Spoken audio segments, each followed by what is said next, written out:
नमस्कार। मैं डॉक्टर हेमंत शर्मा। आज आपको बताने जा रहा हूँ ट्रॉमेटिक माइलोपैथी के बारे में, या इसको हम अदर वर्ड में ऐसा बोलेंगे trauma compressive myelopathy. Traumatic compressive myelopathy ये क्या होती है? इसमें आपको स्पाइनल कॉर्ड इंजरी होगा। स्पाइनल कॉर्ड इंजरी कई लेवल पे हो सकती है, जैसे सर्वाइकल माइलोपैथी सर्वाइकल लेवल पे हुआ तो, थोरेसिक माइलोपैथी थोरेसिक लेवल पे हुआ तो, और लंबर माइलोपैथी अगर लंबर लेवल पे होता है तो तीन तरीके का आपको माइलोपैथी हो सकता है।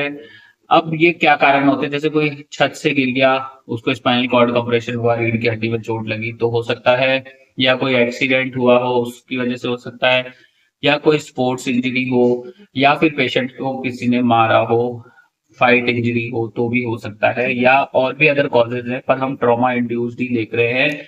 अदर कॉजेज होते हैं जैसे इन्फेक्शन है, आदमी को कोई ट्यूमर है, कोई टीबी है, मेटास्टेसिस है, कैंसर है, तो उस कारण भी हो सकता है। ठीक है। अब हम समझते हैं कि इसके साइन सिम्टम्स कैसे आएंगे, कैसे पता चले कि स्पाइनल कॉर्ड इंजरी हुआ है, माइलोपैथी। अगर सर्वाइकल रीजन में तो आपके हाथों में दिक्कत होगी, हो सकता है हाथों का मूवमेंट चला जाए, हाथों में नंबनेस रहे, पैरास्थीसिया हो, टेम्परेचर का पता नहीं चल रहा, दर्द का पता नहीं चल रहा। उसके अलावा अगर जैसे थोरेसिक है, तो थोरेसिक का कैसे पता चलेगा? थोरेसिक में जैसे कि आपको इंजरी हुई तो कोई एब्डोमिनल सिम्टम्स आ रहे हैं, और लंबर इंजरी हो सकती है कि आपके पैरों में सेंसेशन नहीं आ रहा, नी मूवमेंट नहीं हो रहा, फुट का मूवमेंट नहीं हो रहा, तो ये सारी चीजें हो सकती है। उसके अलावा जैसे आपका बाउल और ब्लैडर का भी कंट्रोल जा सकता है कि लैट्रिन कंट्रोल नहीं हो रही, लीक हो रही है, या मोशन पास नहीं हो पा रहा है, या फिर आपको यूरिन पास ही नहीं हो रहा है, ब्लैडर फुल होता जा रहा है, कैथेटर पे रहना पड़ रहा है, या फिर यूरिन बार बार आते ही जा रहा है, आते ही जा रहा है, कंट्रोल ही नहीं है, लीक हो रहा है, पता नहीं चल पा रहा। ये सारे सिम्टम्स इस माइलोपैथी से हो सकते हैं। उसके अलावा अब इसको जांचे कैसे? इन्वेस्टिगेशन करने के लिए आपको एक्सरे स्पाइनल कॉर्ड का करके देख सकते हैं, सीटी करवा सकते हैं, एमआरआई करवा सकते हैं। एमआरआई थोड़ा बेस्ट रहेगा, माइलोग्राफी भी हो सकता है। उसके अलावा नर्व कंडक्शन स्टडी, ईएमजी, ये भी इंपॉर्टेंट है। अब बात करते हैं इसको ट्रीट कैसे करें। इसको ट्रीटमेंट के दो तरीके होते हैं, नॉन ऑपरेटिव और ऑपरेटिव। बिना ऑपरेशन के इलाज और एक ऑपरेशन के इलाज। जो बिना ऑपरेशन के इलाज है उसमें हाई डोज स्टीरॉइड्स जैसे मिथाइलप्रेडनिसोलोन वगैरह हमें देना पड़ता है 48 आवर्स, या उसके बाद हम लोअर डोजेस पे भी रख सकते हैं पेशेंट को। अब इसमें जो इम्प्रूवमेंट होगा वो 48 घंटे में पेशेंट को विजिबल होता है। क्या ये क्योरेबल है? हर बार एक ही क्वेश्चन होता है, तो आंसर है यस, ये क्योर हो जाती है मोस्ट ऑफ द केसेस में, अगर आपको कॉज पता है तो। अब ऑपरेटिव पे जब हम जाते हैं, पहले कंजर्वेटिव दवाई से ट्रीट करेंगे। अगर हमें लग रहा है कोई कंप्रेशन है, कोई डिस्क हर्निएशन है, डिस्क बल्जिंग हुआ है, तो उसको कंप्रेशन को डीकम्प्रेसिव सर्जरी हमें करना पड़ेगा।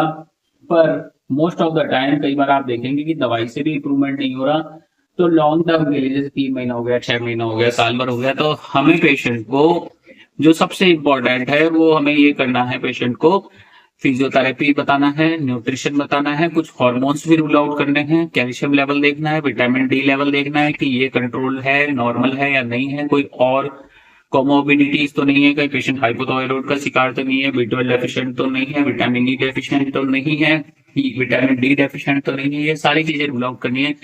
प्रोटीन स्टेटस देखना है, पेशेंट एक्सरसाइज कर पा रहा है नहीं कर पा रहा है, ये जो न्यूरोजेनिक हाइपोटोनिक या हाइपरटोनिक ब्लडर है, क्या ये ठीक हो सकता है, क्या बाउल का मूवमेंट आ सकता है, तो ये सारी चीजें ठीक हो जाती हैं।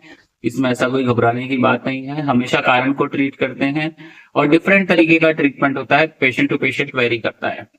अब बात करते हैं कि जैसे मरीज को 3 महीना 6 महीना साल भर हो गया, क्या इंप्रूवमेंट हो सकता है?